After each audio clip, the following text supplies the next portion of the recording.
Hi everyone, this is Dr. Susan Marra with Dr. Marra's Medical Minutes, and today we're going to talk about the prevalence of mycotoxin illness in the state of Washington. As you know, we're one of the wettest states, as well as Oregon and some parts of California as well. And according to Andrew Campbell, who's the medical director of my Myco lab, he said that Washington, Oregon, and California are moldier than either Panama or Vietnam. That should tell you something. So I have seen in my career here that, when I first started, I probably saw 2 or 3 mold patients a week. Now, 95, even more, 98% of my practice has mold. And the reason that this is a really big deal is, A, it's insidious. You can't see it because oftentimes it's behind wall boards, in particle board, in wood, in all kinds of things. And secondly, mycotoxins are severely immunosuppressive. So they suppress the immune system. And then if you have underlying infections like tick-borne or pneumonia or cytomegalo or human herpes virus 6 or any of those kind of things, they will rise as a result of the immunosuppression. So mycotoxin illness does not go well with tick-borne illness at all, not at all. And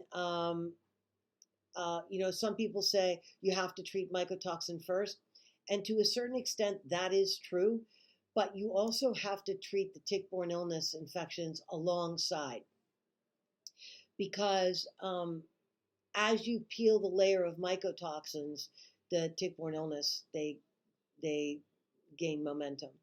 So I try and treat both at the same time. Sometimes you have to do pharmaceuticals for mold and herbs for tick-borne illness. That's generally how I start, unless it's a really severe case, in which case I will do, antifungals as well as antibiotics at the same time, specifically when patients have Babesia.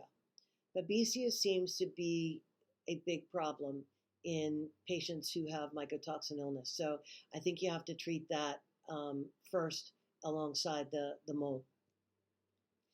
So mycotoxin also makes you sort of more vulnerable to the effects of COVID because of the immunosuppression. And mycotoxins also start up the CIRS cycle, chronic inflammatory response syndrome, CIRS syndrome, in which case your body just can't get out of a cycle of inflammation. And as you know, that generally does not lead to a good place by any stretch of the means. So what I'm trying to let you know is that Washington, Oregon, and California are really moldy states. You need to be on high alert, like high alert. And what I mean by that is you should get your test in your office tested every year, because mold can start growing at any time. And then you've got a big problem. And, I have people who've had to pay $70,000 in mold remediation. And it's not a joke. It's not a joke at all.